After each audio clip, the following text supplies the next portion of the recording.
வணக்கம். மங்கையின் சமையல் நிகழ்ச்சிக்கு உங்களை மீண்டும் வரவேற்பதில் மகிழ்ச்சி. இன்றைக்கி லஞ்சுக்கு என்ன செய்கிறேன்னு பார்த்தீங்கன்னா, கொழுமிச்சம்பழம் ரைஸ். கொழுமிச்சம்பழம் வாங்கிட்டு வந்தார் எங்கள் வீட்டில். சரி இன்றைக்கி அதில் ரைஸ் பண்ணலாம், லெமன் ரைஸ் மாதிரி. இதுவும் ரொம்ப டேஸ்ட்டாக இருக்கும், ஜூஸ் போட்டு குடிக்கலாம். இது வந்து உடம்புக்கு ரொம்ப நல்லது. இதை வந்து என்ன பண்ணியிருக்கேன்னா, நல்லா இப்படி கீழே வச்சு அரைக்கியிருக்கேன். இப்படி நல்லா இப்படி வச்சு அரைக்கி இது ஃபுல்லாக இப்படி நசுங்கியிருக்கு. இப்படி நசுங்குற மாதிரி இருக்கணும். இப்போ இதை வந்து அரிஞ்சு சாறு எடுத்துக்கலாம்.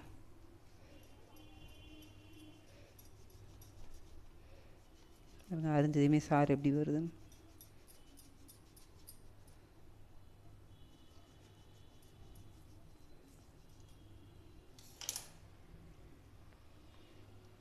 இதில் நாங்கள்லாம் சின்ன பிள்ளையா இருக்கையில் என்ன செய்வோம்னா, உப்பு மிளகாத்தூள் துறவி அப்படியே சாப்பிடுவோம். ஆரஞ்சு பழம் புளியறதுல அப்படியே புளிஞ்சு சாறு எடுத்துக்கிறேன். நல்லா வந்துடுச்சு. வேணுங்கிற அளவுக்கு மட்டும் ஊற்றிக்கலாம். நான் ஒரு 2 பேர் சாப்பிட்ற அளவுக்கு தான் செய்கிறேன். ஏன்னா கொஞ்சம் ஒயிட் ரைஸ் வேணும், அதுக்காக.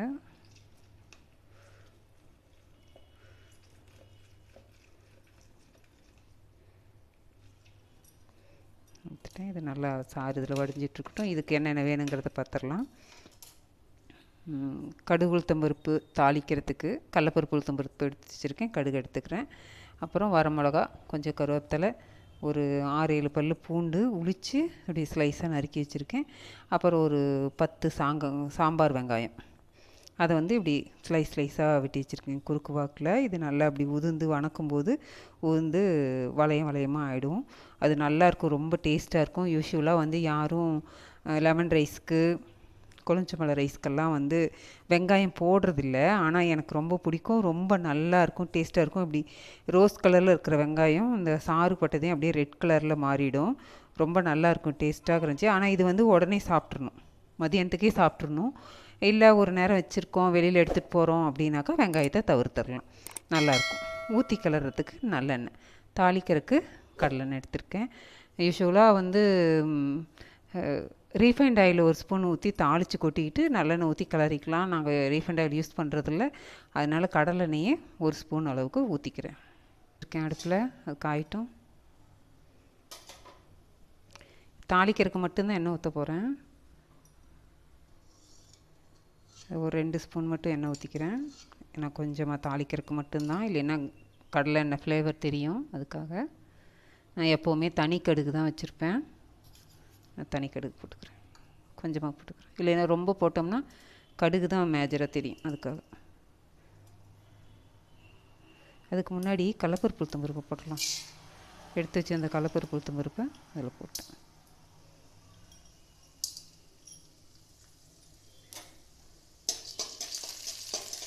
ஏன்னா இது ஒரு அரை பதம் செவந்ததையும் கடுகு போட்டோம்னா சரியாக இருக்கும், இல்லைன்னா கடுகு பொரிஞ்சு தீஞ்சிரும். போட்டேன்.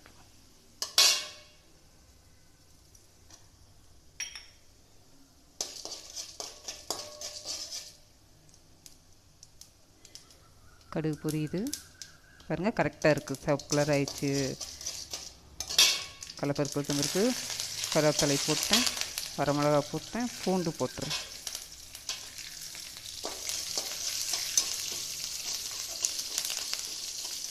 பூண்டு கொஞ்சம் நல்லா வணங்கிருட்டும். வெங்காயத்தையும் போட்டுருவோம்.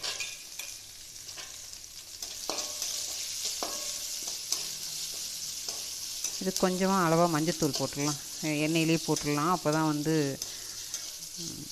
சாப்பாட்டில் மஞ்சத்தூள் வாசம் அடிக்காது.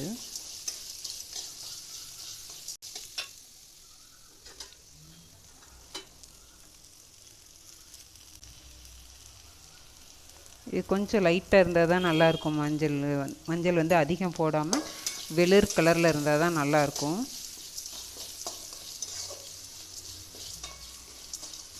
எல்லாமே அரை வேக்காடு தான், பூண்டும் சரி இப்போ வெங்காயமும் சரி அரைவாசி வெந்தால் போதும்.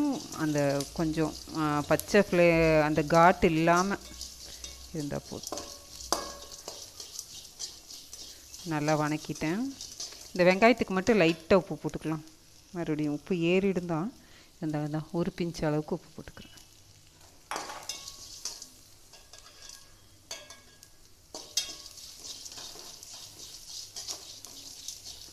கொஞ்சம் வணங்கிருச்சு.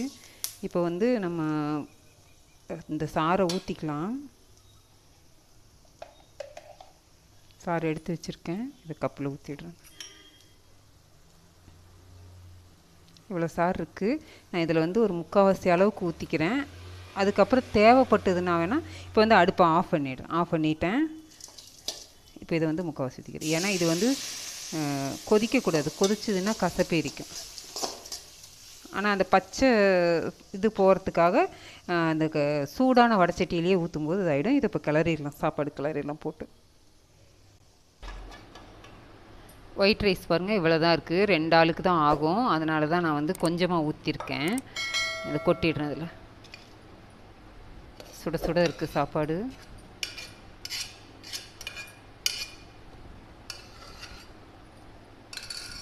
இதுக்கு வேணுங்கிற அளவு உப்பு போட்டுடலாம். நல்லெண்ணெயும் ஊற்றிடுறேன்.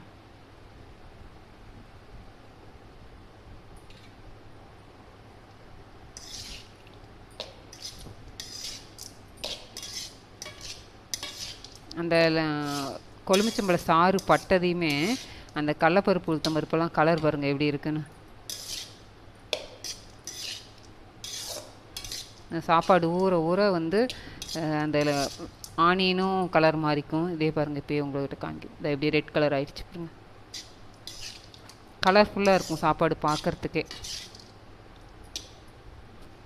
ஏன்னா இது செஞ்சு ஒரு நல்லா ஆறிடணும் சாப்பாடு, அப்போ தான் நல்லாயிருக்கும்.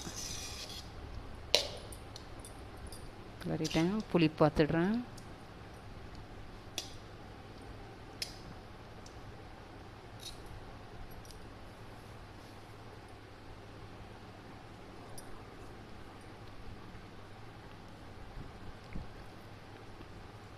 சரியாக இருக்குது. நான் அதையும் ஊற்றியிருந்தோம்னா ரொம்ப புளிப்பாக இருந்திருக்கும். உப்பும் கரெக்டாக இருக்குது. இதை கிளறியாச்சு, அவ்வளோதான் வேலை. ஆனால் ரொம்ப சுவையாக இருக்கும். இந்த பூண்டு வாசமும் வெங்காயத்தோட ஃப்ளேவரும் வந்து ரொம்ப அருமையாக இருக்கும் சாப்பாடு. இல்லை, கடலப்பருப்பு உளுத்தம்பருப்பு நல்லா வாய்க்கு தட்டுப்பட்டு க்ரன்ச்சியாக இருக்கும். கடலப்பருப்பு உளுத்தம்பருப்பு பிடிக்காதவங்க அதை ஸ்கிப் பண்ணிவிடுங்க. மஞ்சத்தூள் வந்து ரொம்ப லைட்டாக தான் போட்டிருக்கேன். அதனால் வீடியோவில் ஒயிட்டாக கொஞ்சம் லைட் கலராக காமிக்குது. நேர்லேயும் வந்து எல்லோ தெரியுது, ஆனால் வந்து ரொம்ப லைட்டாக தான் போட்டிருக்கேன் நான். இதில் வந்து மேலே வந்து கொத்தமல்லி கார்னிஷ்க்கு போடலாம். இப்போ ஆக்சுவலாக கொத்தமல்லி இல்லை வீட்டில், அதனால் நான் போடலை. இருந்து போட்டால் அந்த சூட்லேயே அது வெந்துடும், நல்லாயிருக்கும். இப்போ அதை வேறு பாத்திரத்துக்கு ட்ரான்ஸ்ஃபர் பண்ணிடலாம். பாத்திரத்துக்கு மாற்றிடுறேன்.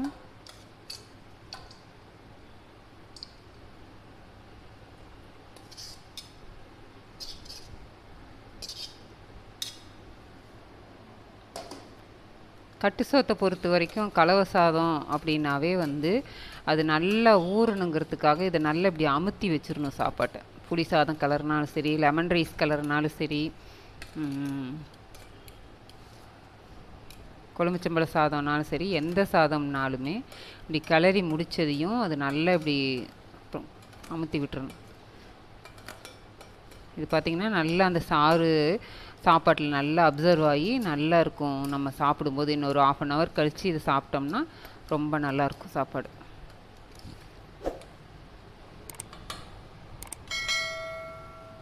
ரொம்ப நல்லா அருமையாக வந்திருக்கு சாப்பாடு. கொழும்புச்சம்பழ சாதம் லெமன் ரைஸ் மாதிரியே தான், ஆனால் இது வித்தியாசமான டேஸ்ட்டில் ரொம்ப நல்லாயிருக்கும். அதுவும் வெங்காயம் பூண்டு சேர்த்து செஞ்சு பாருங்கள், ரொம்ப அருமையாக வந்திருக்கும். இதுக்கு சைட் டிஷ்ஷாக என்ன பண்ணினேன்னா, பீட்ரூட்டை வந்து பொடி பொடியாக நறுக்கி மசால் போட்டு பீட்ரூட் மசால் பண்ணியிருக்கேன். இந்த சாப்பாடு வந்து கொழும்புச்சம்பழ ரைஸு, லெமன் ரைஸு, இதெல்லாம் தேங்காய் சாதம் இதெல்லாம் வந்து நம்ம என்ன ஈரமாக கலர்னாலுமே ட்ரையாக தான் இருக்கும். அந்த ட்ரையாக இருக்கிற சாப்பாட்டுக்கு இது கொஞ்சம் மசாலாவோட ஈரமாக அந்த சைட் டிஷ் வந்து தொட்டுக்கிறதுக்கு இந்த காம்பினேஷன் ரொம்ப சூப்பராக இருக்கும். கலர்ஃபுல்லாகவும் இருக்கும். இது எல்லோ, இது ரெட்டு, ரொம்ப சூப்பராக இருக்கும். தட்டில் நம்ம அரேஞ்ச் பண்ணும்போது இன்னும் டாப்பாக இருக்கும். நீங்கள் செஞ்சு பாருங்கள், சாப்பிட்டு பாருங்கள்.